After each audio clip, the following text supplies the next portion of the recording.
Benvenuti al punto, benvenuti a Telefriuli e benvenuto al sindaco di Codroipo, Fabio Marchetti. Grazie a Benvenuto voi per Fabio. l'invito. Bene, allora facciamo subito un bilancio dell'anno passato, del 2021, che è stato problematico e complicato, ma comunque Codroipo ha tenuto la barra sempre ferma e è andata avanti, no? Sì, diciamo che rispetto al 2020, che personalmente e politicamente è stato un anno lunghissimo, quando è iniziato sembrava non finire più, il 2021 è stato l'anno velocissimo per eccellenza. È iniziato e ci siamo ritrovati da gennaio a dicembre in un baleno. Ciò nonostante siamo riusciti come amministrazione comunale a fare molte cose e a raggiungere praticamente tutti gli obiettivi che ci eravamo prefissi a inizio anno, allorquando si fissano appunto i paletti nei 365 giorni che si hanno davanti. Inizio con la parte negativa, quindi con l'unica delusione che abbiamo avuto, ripercorrendo così mentalmente quello che è stato il gennaio 21, allorquando assieme ad alcuni colleghi sindaci del Medio Friuli avevamo praticamente la quasi certezza di riuscire a partire con la comunità del Medio Friuli. Ebbene, questo è il più grande rammarico del 2021, ovvero sia il non essere riusciti a raggiungere quell'importante obiettivo di territorio, di area vasta, che oggi, in assenza della provincia di Udine, che non c'è più, Ecco, come andrà a finire? volevamo. Come andrà a finire? Adesso si parla tanto di EDR, come è noto io sono un sostenitore, essendone stato componente dal 99 al 2013 con ruoli anche di governo apicali, sono stato vicepresidente, sono un sostenitore, dicevo, della provincia di Udine e delle province in generale. Oggi, non col seno di poi ma col seno di prima, non andavano assolutamente tolte, sicuramente andavano riformate e modernizzate, ma l'ente intermedio per eccellenza è un qualcosa che serve. Chi fa l'amministratore locale, chi amministra i comuni come il sottoscritto, sa l'importanza dell'ente strategico di raccordo tra il comune e la regione. Le comunità sicuramente non possono sopperire a un ente di area vasta come erano le province. Poi la zona del Medio Friuli è una zona importante, Codroipo Esattamente. è la seconda città dopo Udine, quindi ha una certa responsabilità anche amministrativa e lo dimostra anche... Sì, mentre perché Sì, non le ho sì, risposto, sono andato sulla parte sì, sì, negativa. sì. Sulla parte positiva direi che un'opera su tutte è emblematica anche qui dei tempi che abbiamo vissuto e della burocrazia che speriamo allenti un po' le sue maglie. Siamo riusciti finalmente, perché l'avevo finanziata io ancora quando ero assessore ai trasporti in provincia, quindi parliamo del 2004, però siamo riusciti finalmente a inaugurare l'autostazione che io chiamo centro intermodale, perché la collocazione, la grandezza del manufatto, perché parliamo di una pensilina di oltre 65 metri che ospita appunto tutto il traffico dei mezzi del trasporto pubblico locale e non solo, quindi dei mezzi su gomma adiacenti alla stazione ferroviaria di Codroipo, è un'opera attesa da tempo, ma soprattutto un'opera di quelle venute bene. Me lo dico da solo, anche perché il merito ovviamente non è solo mio, ma di tutti quelli che hanno collaborato nel corso di questi lunghi anni alla sua edificazione, ma diciamo che quella è stata la ciliegina sulla Diciamo torta. quello è La ciliegina sulla torta per tutto un anche un punto territorio. d'orgoglio, insomma, Esatto, un punto ecco. d'orgoglio personale, oltre ad altre due opere pubbliche. Una la inaugureremo proprio fra qualche giorno, così mi consente anche di dare Sì, questo importante annuncio, che è il Teatro Comunale, un teatro che nel Medio Friuli ha un suo significato, una sua importanza, perché dal 2011, anno in cui sono diventato sindaco, abbiamo avuto sempre l'overbooking di abbonati, ovvero poi è sia anche una tradizione, no? è una bellissima tradizione per chi ama questo tipo di Sì, attività culturale, non solo, ospita anche importanti associazioni che si occupano di cinema, di cultura e di arte, ma noi abbiamo dato un rinnovamento completo a questo importante manufatto che sta nel centro di Codroipo, non allargando nel numero di posti, perché questa è una richiesta che io avevo rifiutato fortemente a inizio mandato, ma ristrutturando l'esistente, quindi mantenendo i posti attuali, ma migliorando la qualità del servizio stesso. Parlo di poltrone Frau, parlo di insomma, materiali all'avanguardia, parlo di una climatizzazione che non c'era e quindi ci consentirà di usare anche d'estate questo bellissimo edificio.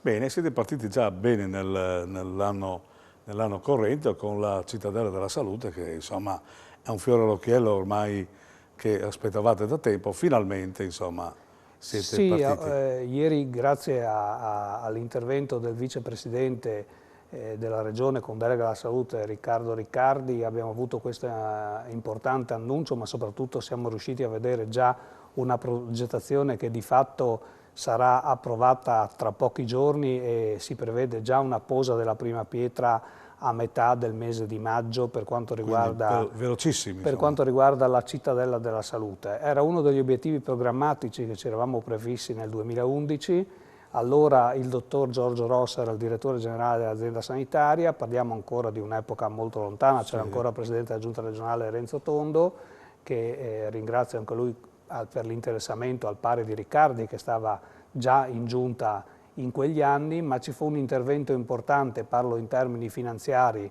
verso questa idea progettuale che poi è stata implementata dall'attuale giunta regionale perché mai come questa giunta regionale ha investito così tanto a Codroipo in questi ultimi anni, perché parliamo di quasi, anzi di più di 14 milioni di euro di investimento, quindi parliamo di un primo lotto di 6 milioni 170 mila euro, di un secondo lotto di 8 milioni, che renderà Codroipo centrale come lo è, ma soprattutto attrattiva anche per i servizi dedicati alla salute. È molto importante. Sì.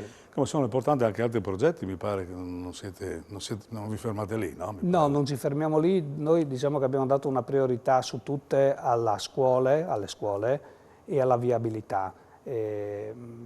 Inizio dalla viabilità, la viabilità è connaturata a Codroipo, essendo il nome stesso di Codroipo il nome che deriva da una strada che è il quadrivio romano, il cardo, il decumano, quindi mai dimenticarsi delle strade, non degli asfalti perché purtroppo avendo possibilità e disponibilità potremmo farne e avremmo dovuto farne di più, ma tant'è il rammarico non è mai abbastanza quando si parla di opere pubbliche perché vorresti fare tanto, poi in realtà riesci a fare quello che puoi. Anche la burocrazia, insomma, ci mette la Sì, coda. no, lì non è una colpa della burocrazia, è un problema di risorse. Quindi per quanto riguarda la viabilità abbiamo già, e probabilmente partiremo col cantiere prima delle elezioni, per quanto riguarda il riassetto definitivo di Piazza Dante, uno dei nodi che hanno creato più problemi in questi anni al traffico e alla viabilità del centro cittadino. Per quanto riguarda invece l'altro tipo di scelta politica che abbiamo fatto è stato quello di investire, e abbiamo investito molti milioni di euro, sulle scuole.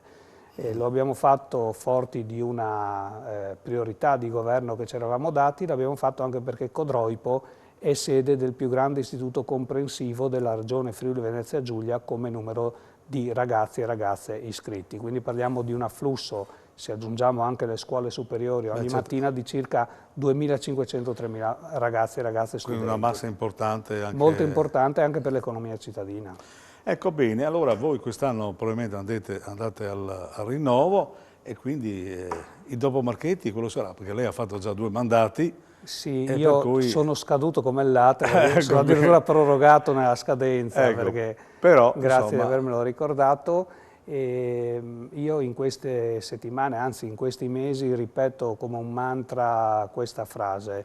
La prima cosa da fare è mantenere unito il centrodestra. Se il centrodestra rimane unito a Codroipo, cosa che credo non sia impossibile da fare, anzi dobbiamo tutti fare un piccolo sforzo, parlo di forze politiche e civiche che compongono l'attuale centrodestra variegato codroipese, riusciremo a vincere le elezioni nuovamente come abbiamo fatto nel 2011 e come abbiamo ripetuto nel 2016. Quindi la prima cosa è tenere unito il centrodestra. Ecco, il candidato a sindaco nasce da sé. Ecco, nomi e delfini non ce ne sono ancora. Ecco. Io non ho mai avuto delfini, ho avuto moltissimi collaboratori in questi 11 anni che ringrazio perché sono stati leali, sono state persone senza le quali non sarei riuscito a fare assolutamente nulla, ma ringrazio anche perché tra di loro probabilmente c'è già chi potrebbe essere o ambire a fare il sostituto. Poi lei mi insegna che il sindaco viene scelto dai cittadini e non dai partiti, guai se fosse così perché altrimenti torneremo ai sindaci nominati. No? Già un'indicazione. Torneremo ai sindaci nominati. Ecco, parliamo un momentino anche, siamo proprio in ambito di elezioni anche molto più alte, molto più importanti come quello del Presidente della Repubblica, no? Per cui abbiamo visto anche che Draghi è in lizza, ma lo è anche Berlusconi, e quindi un suo parere sul futuro, così, di un sindaco che comunque dal punto di vista politico è già sulla scena regionale da molti anni. Grazie per questa considerazione. Se fossi parlamentare non avrei alcun dubbio a sostenere la candidatura di Silvio Berlusconi, forte della ragione che ho appena citato, ovvero sia l'unità del centrodestra. Non solo quella, Berlusconi, piaccia o non piaccia, è sicuramente stata una persona divisiva, ma oggi, dopo 25-30 anni di distanza, possiamo dire che l'unico vero leader del centrodestra che è rimasto e che ha saputo essere un vero e proprio leader politico è stato proprio lui, per cui la sua candidatura troverebbe sicuramente il mio appoggio qualora fossi parlamentare, ma mi pare che si sta andando in quella direzione soprattutto per le prime, le seconde e forse le terze chiamate che vi saranno a questo voto. Ritengo altresì che il fatto che il Presidente Draghi continui a svolgere il suo ruolo di governo non sia una cosa assolutamente sbagliata, visto i tempi che stiamo vivendo, insomma. Ecco, e per la Regione cosa immagina Marchetti? Ma io sinceramente Un immagino... bilancio della Regione mi pare che In questo momento l'amministrazione regionale, con tutte le difficoltà che ci sono, rimane una delle regioni più virtuose d'Italia. Parlo da amministratore, parlo da sindaco, abbiamo una regione che ci avvicina, una regione che è amica, una regione che sicuramente, come tutti quanti noi, potrebbe fare di più, però il dato finale e la bilancia pende dal lato positivo assolutamente. Anche girando per le piazze e per i bar, esibendo ovviamente i Green Pass di questi tempi, le opinioni della popolazione che ovviamente è un po' distaccata dal mondo della politica, ma le espressioni di favore verso questa amministrazione regionale sono superiori a quelle negative, quindi non vedo particolari problemi qualora vi sia una ricandidatura di Fedriga o di altri che intenderemo proporre. Insomma. Ecco, prima di concedere a questa bellissima chiacchierata molto interessante, il dopo Marchetti ce l'ha detto, ma cosa farà Marchetti dopo? Beh, intanto dovrei iniziare a riprendere a lavorare perché dopo 11 anni di assenza, fare il sindaco non significa non lavorare, anzi, Sì, no? però, Chi ha provato sa che l'impegno è quotidiano, costante, insomma, però non è un lavoro. Poi sì, la mia ambizione, insomma, ma penso sia anche naturale, è dare una mano per il 2022 alle elezioni comunali e poi tentare la candidatura alle regionali sicuramente. perfetto, allora in bocca al lupo Marchetti, Crepi il lupo. naturalmente grazie per la sua disponibilità e partecipazione, naturalmente Grazie. auguri a tutti i cittadini di Codro e poi noi ci vediamo una prossima puntata con un altro primo cittadino. Alla prossima!